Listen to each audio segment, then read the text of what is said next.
Hello and welcome to this video. Today we'll be taking a look on how I edit my film. Last week I made a video on how I scan my film, so if you're interested in that, I'll leave a card right here, as well as leave it linked at the end of the video. So I'll be editing 3 photos today, 2 color images and 1 black and white picture. One of the color images was shot with the flash, and the other one was shot with natural light. Before I start, I want to acknowledge that yes, I edit my film. I know that can be a controversial topic sometimes. If you want to edit your film, edit away, and if you don't, then that's totally acceptable too. Okay, so if you watched last week's episode, then you know I scan all my film as TIFFs and I don't do any sort of color adjustments in the Epson scan software. This means that yes, I have to do more work in Photoshop, but all I'm doing is making the pictures look the most realistic and accurate to real life. This magical start is you and desire.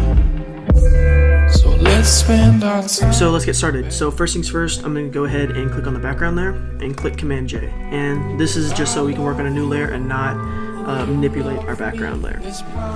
Next, we're going to go to Adjustments, Curves, select this middle eyedropper, and this will basically select a gray point for us, or white balance the image. And we're going to do this right on the film strip itself. See what that did? And then we're going to click on layer 1 and go ahead and crop the image. I was shooting on a 6x4.5 camera, so that's what I have my ratio set to right here.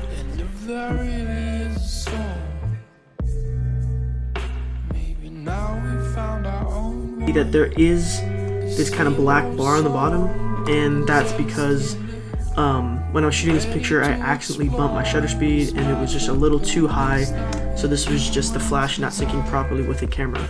It wasn't like this on all the images. I just like this picture, so I just decided to edit it anyways. Next, what we're going to do is we're going to go into curves.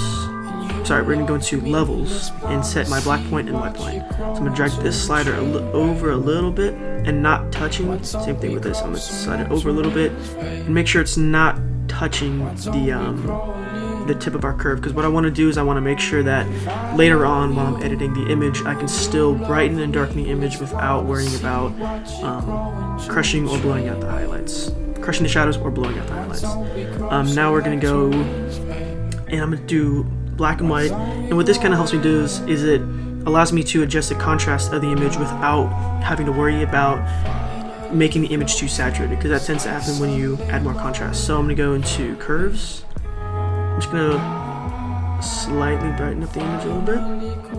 Go right here. I'm going to darken the image just a little bit.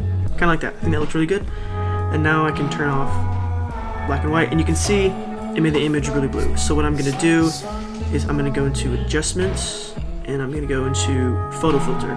And the default filter is the Warming Filter 85. I'm just going to keep it like this, but you can see, by that I mean you can change it to a bunch of different stuff. But I like the Warming Filter 85, and you can see just what that did. It's very blue before, and it kind of helps to balance it out a little bit more. If you see that I'm looking down over here, it's because I have my iPad, and I just wrote a step-by-step thing of all the adjustments I'm doing, so I can make sure I get the image to where I want it. Next, I'm going to go to Adjustments, Brightness and Contrast, and I'm going to up my contrast to 55. Now, something that I do that I don't do on all of my images, but I do on some of them, is go to the gradient map. What I'm going to do is I'm going to go down, and my favorite one is this bottom red one right here. I'm going to click on that, and then I'm going to turn this down. You can always change this. Say linear burn for right now. Let's go bring that down to about 15%. You can kind of see what that did. And I'm going to go ahead and reverse that. And you can see just what this adjustment did. It was kind of very blue and kind of green, and by adding this, it kind of puts a little more red into the image. I think it does a lot. So next what I'm going to do is go back to Adjustments and go to Color Balance. And I'm going to kind of just stay in the midtones. You can do shadows, highlights, or midtones. I tend to just stay in midtones. For this one, I'm gonna go +2 on the red. Then I'm gonna go, let's go minus 30. You see, that really warms it up. And when you tend to warm up an image, you tend to add some green to it. So what I'm gonna do is I'm gonna go to magenta and go -7 and kind of balance those two out. And you can already see what that really did. It was kind of, even after we added our gradient map, it was still a little bit blue and kind of red, and so by adding this color balance, it kind of warmed the image up, and I think did a lot to help it. Next, what we're going to do is we're going to add some saturation. I think her skin is a little bit muted, so I'm going to go into vibrance, and I'm going to bump my saturation up to 19. And this really did a lot for the image. This is before, and this is after. Next, we're going to go back to color balance, because you can see, because we added the vibrance, the blue in the image, especially in the background, got more accentuated. So in color balance, we're going to slightly warm up the image. We're just going to go to -10 right here. And then again, we added a little bit too much green, so I'm going to go to -3 on the magenta to balance that out a little bit. Next, now we're kind of going into the more specialty type edits. So the background still for me is a little too blue, so we're going to go back into photo filter, but I don't like what that does to her skin, and I think overall it's a little too strong. So what we're going to do is I'm going to turn this down to 35%, and then I'm going to go ahead, since we're using a white mask, I'm going to flip this, paint with a black brush, click B for my brush, and I'm going to go ahead and just paint out her skin for this mask. So I'm going to go right here, bring my opacity up to 100%, and I'm going to paint just on her skin and get rid of that mask. There we go. So now the background has been warmed up, but her skin stayed the same, which is exactly what I want it to do. Should add a little bit more contrast, so brightness and contrast. Put my contrast up to 17, and there we go. See what that did. Now at this point, I'm gonna click brightness and contrast, click shift, click my curves, and then command G. And this groups everything into one group. Call that GE, that stands for general edit. And then now you can see the before, and you can see the after. Okay, so now we're going to move on to the next image. This one should take a lot less time because a lot of the things are similar to what we did last time. This image was taken back in November when the trees and grass were all losing color. I wanted a toned down color palette for this image, so that's why I asked the model to wear what he did. I'm going to click Command J on the background, so I'm working off a new layer and not that. Go into adjustments, curves, middle one, set the gray point. There we go. Then we're going to go into cropping the image. Next, we're going to go into the levels and set my black point. Seems like my white point's already pretty high, so I'm not going to touch that at all. And then this time it's going to be a little different. First things first, I think the blue is really, really harsh in this image, and it doesn't really reflect how it looked in real life. So I'm going to go into adjustments, hue saturation. I'm going to go to cyans, and I'm actually going to desaturate it. So I'm going to go into -33, and you can see that took a lot of the cyan out of the sky as well as down here. But also I'm going to brighten it up a little bit. And by brightening it, I'm going to add a little more contrast to the whole image and make it a little more dynamic, as well as decrease that saturation. So I'm going to go to 55. Lift that over my curves, and there we go. Sorry. Since I had it under my curves, it kind of messed everything up. There we go. And that's how important layering certain things are, because if I bring my curves back up, you can see how it totally destroys the entire image. But as long as I bring that on the bottom and do everything in proper order, then everything will be just fine. So next I'm going to go into color balance, and on the midtones I'm going to correct for kind of the whole blue cast of the image, and there's still a very heavy cyan cast. So first I'm going to go into the yellows, and I'm going to do -15, kind of warm that up a little bit. Next I'm going to go into the reds, and I'm going to do 23, make that really red. And then greens, I'm going to go 14. There we go, that seems to be pretty good.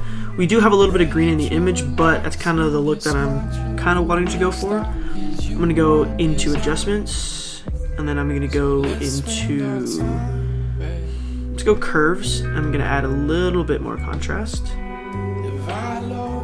Bring those whites up slightly. Bring those blacks down. There we go. Yeah, I think that makes it look really good. This is before, that's after. Next, I'm going to, actually I'm going to bring the blacks down slightly. Bring those up. There we go. I think that looks really nice. I'm going to color balance, and I'm going to kind of warm up kind of the whole image. So I'm going to go into color balance. I'm going to work in the midtones, and I'm going to go into first red. I'm going to go -4. Then I'm going to go into -2 on this. Add a little bit of magenta, kind of get rid of the strong green because I'm about to add a lot of yellow. So I'm going to go -18. And you can see this kind of added a lot to the image itself, but again, I think it makes the image look really, really nice. Next, I'm going to go curves again, and I'm going to add a little bit more brightness to the midtones. So let's kind of set a point here, point there. Let's see about just kind of adjusting the midtones. And that kind of reduces a lot of contrast from his face, so I'm going to dip the black slightly again. See what that did. I think that actually really did a lot for his skin. Made it look a lot more dynamic and really nice. Okay, so now for the black and white image. This was the same photo shoot as the last picture, and it was around 50 minutes before sunset, so he really had nice light that wasn't too harsh in terms of the shadows. So first things first, again, click Command J, and this whole process is going to be very simple and very quick compared to all the other ones. So we're going to go into adjustments, and we're going to click black and white, just because even though I scanned it as a black and white image, there still is a little bit of color from the Epson scan. Next, we're going to click on the layer, and we're going to go ahead and crop it. And we're going to set our white and black points. And then bring my white all the way up here. And again, not fully touching it, because I don't want to clip my highlights later. Now we're going to go to curves, and I'm going to increase my contrast. Yeah, increase the whites, and I'm going to darken these blacks. I really like my images, or my black and white images, to be pretty contrasty, and I have no problem with blowing out the highlights. As you can see, kind of right here, it's a little blown out, but I don't mind. Next, we're going to add one more curves, and this is really just to kind of brighten up the midtones a little bit, so it's not too dark. Brighten those midtones up, and I'm going to take these down. 1 second. I don't want to do too much to the image, so we kind of there we go. Brighten the midtones just a little bit. I know that may have seemed like a lot of editing, but all I was doing was getting the images to a place that it seemed and felt the most natural to when I took them. I choose to edit in Photoshop because I feel like it gives me the most power over my images and allows me to do the things I really want to do to them. I edited a lot in Lightroom before, and I just always felt like I was being held back by the software. And even before I moved primarily to film, I edited all of my digital work in Photoshop. And that's how I edit my film. If you have any questions, please feel free to leave them in the comments below. I would love to answer them. If you enjoy this video, please consider liking the video and subscribing. It really does mean a lot. If you also missed last week's video on how I scan my film, I'll leave it linked at the end of this video. So if you're interested, please go ahead and watch that. Thank you so much for watching, and have a great day. If I love you and you love me, let's plant a seed, watch it grow into a tree, baby.